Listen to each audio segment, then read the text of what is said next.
What's up mananap? This is me, Bornok Mangosong. Samahan niyo ako sa panibagong experience ko sa aking karera sa Ilocos, kung saan natutunan ko na kahit gaano pa kahirap ang mga pagsubok na pinagdadaanan natin, ay may pag-asa pa rin tayong magtagumpay. This is the second day of the Ilocos Sur Festival Invitational Motocross. Sa unang araw, we won the 250 class with a 1-1 finish. And earlier today, panalo naman tayo sa first heat ng 450 class. At ito ang finale race ng event na ito. If we could secure this win, we will go home with a perfect score na 1-1 sa 250 class at 1-1 sa 450 class. Pero syempre, the story wouldn't be interesting if it doesn't have a twist.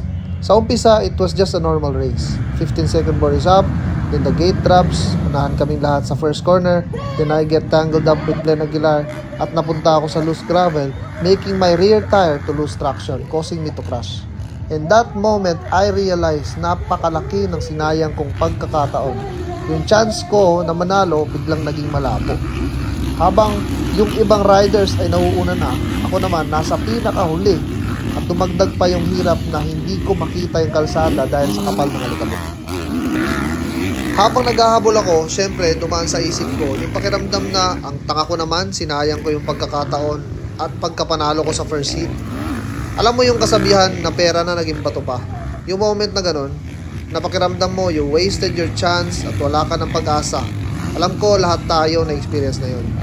So I was left with two choices na pwede kong pagpilian. It's either I give up and accept defeat, or wag sumuko at subukan pa rin manalo. Parang imposible, di ba? Dahil the race was just 12 laps. Napaka-iksi nun for a chance to win the race. Ang layo pa nakahabulin ko para makuha yun.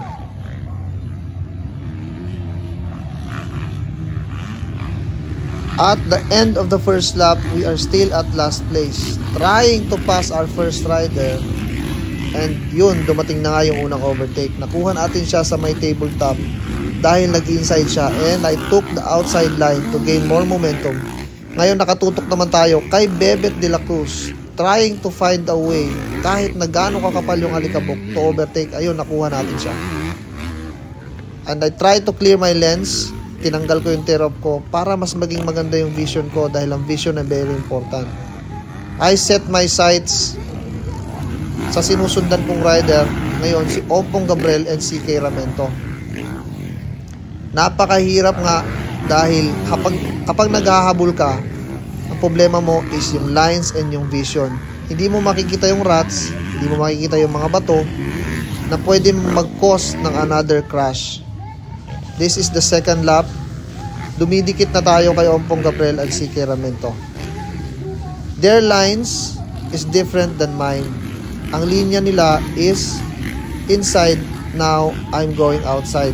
Kung mag-i-inside naman sila, mag-outside ako. Kung mag-outside naman sila, mag-i-inside ako. Ito, andito tayo sa roller section. Hindi ko rin magkuha yung gusto kong tira sa roller section na double, triple, triple. Dahil nga, hindi ko makita kung saan ako lalanding.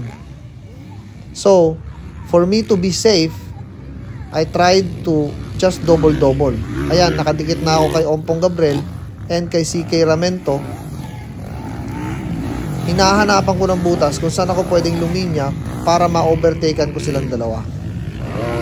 Ayan, we are taking 3 different lines. Kung makikita nyo, nag-break ako, si Ompong nag-outside, si CK nag-inside, ako naman sa gitna. Ayun, Ompong Gabriel scrubbing the tabletop finish line. Dito banda, si Ompong luminya sa inside, si CK naman sa gitna. I then switch to the outside line and pass them both. Nakuha ko silang dalawa sa isang corner lang dahil nagtangle silang dalawa sa inside at sa gitna, kaya ako umoutside agad. Now I set my sight to the following rider naman, si JC Reliosa.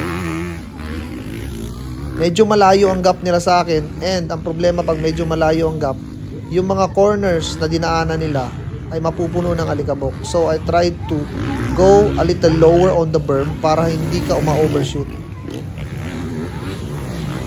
Ayan, sunod-sunod na sila dito ng mga riders ang sinusundan natin. Ang naisip ko dito, syempre, push as hard as possible kasi konti na lang ang laps na titira. This lap, I think is the 4th lap. So konti na lang, malapit na mag last lap. Habang dumadami yung ikot, umiiksi naman yung chance natin para manalo. Isa pang problema ko talaga dito is hindi ko matira ng double, triple yung rollers dahil nga sa kapal ng alikabok. Kung makikita nyo yung berm, hindi na makita. Yun, we pass Bonjo Lagrada. Now, we set our sights to JC Reliosa kasi nakuha niya rin si Bonjo Lagrada.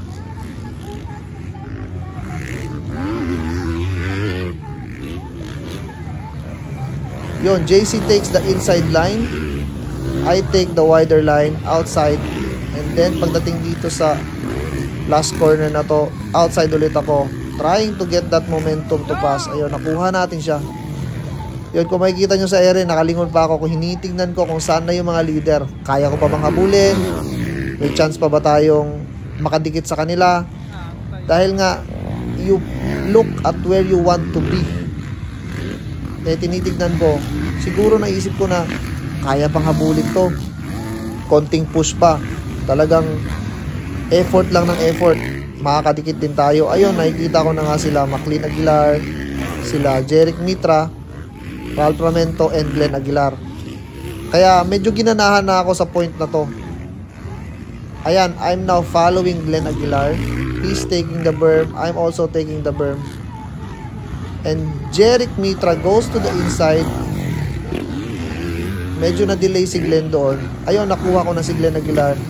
Still gonna go to the outside line because there's more momentum there. Now, I set my sights to Jeric Mitra. Medyo marami na tayong nakuha. So, dito na part, talagang ganado na akong humabol. Kung makikita nyo, nag-inside si Jeric Mitra ulit dito. And I also took the outside line. Hindi siya naka-clear dun sa tabletop kaya nakuha ko siya. Ito naman, nakatingin na ako sa top 2 riders. Top 2 riders is McLean Aguilar and Ralph Ramento. So, we have a fighting chance to get the win dahil nasa 3rd place na tayo at this point. Talagang ganado na ako dito kasi lahat ng effort natin, one by one, is paying off.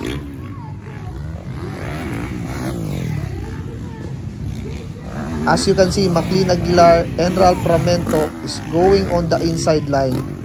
And we are going on the outside line, talagang trying our best to get that momentum going para hindi tayo maiwanan and to gain as much as possible before the last lap. Kung makikita nyo, napakatulin din ni McLean.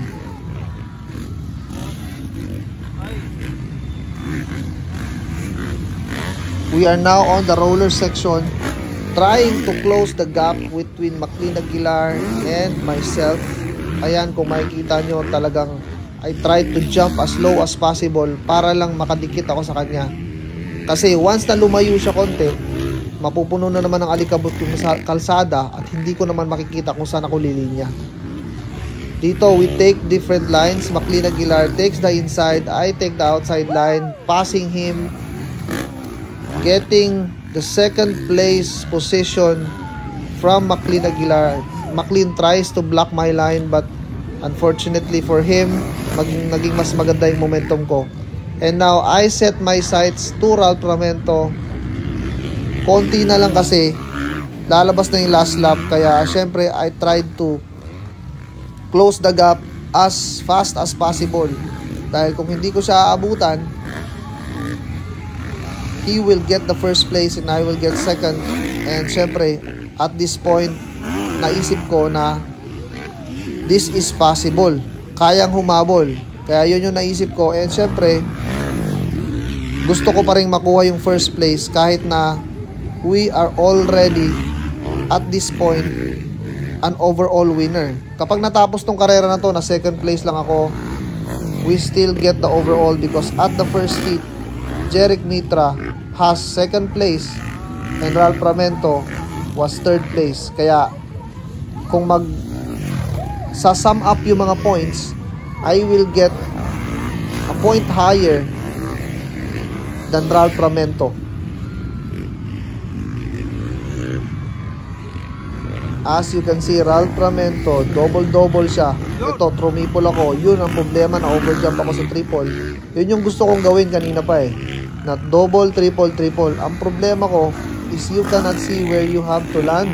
Kapag na-overjump ka, may possibility na sumemplang ka ulit. Ayan, we are closing the gap. Dumidikit tayo at gumaganda yung distance natin kay Ralph Ramento. Kaya ito, nagpupursigi pa rin ako na dumikit. Ralph Ramento is a good rider.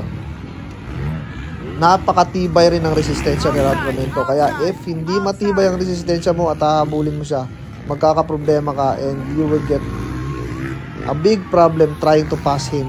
Kaya ako naman, I worked hard to get from last place to second place, and syempre hindi natin susukuan to.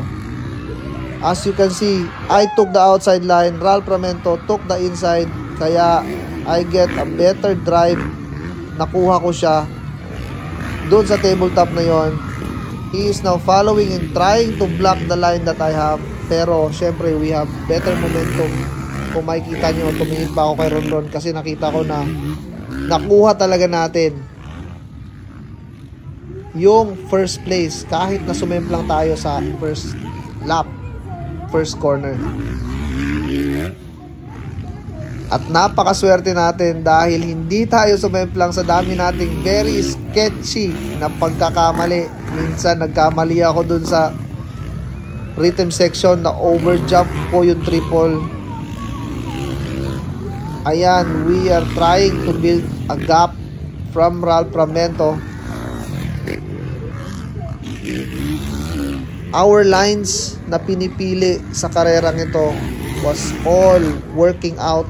Napakaganda talaga ng lines na nakuha natin. Talagang mabilis yung momentum, maganda yung execution, at yung mga corners natin talagang on point. Kaya talagang meron tayong chance na nakahabol. Celebrating our effort, we hit the heel clicker for the crowd kasi lahat ng tao talaga nag-i-enjoy. From last place all the way to first place on the last lap with a few corners to go, I am very happy with the result of this race. We tried our best to give the Salcedo Ilocos Sur fans what they deserve. Shout out to everyone who watched this race. This race taught me to never give up, because sometimes life will give you opportunities disguised in the form of misfortune and temporary defeat. Pero kapag hindi ka sumuko, meron kang chance manalo. Maraming salamat po sa lahat ng nanood ng video na ito. If you learned something from this video, please hit the like button and subscribe for more videos like this.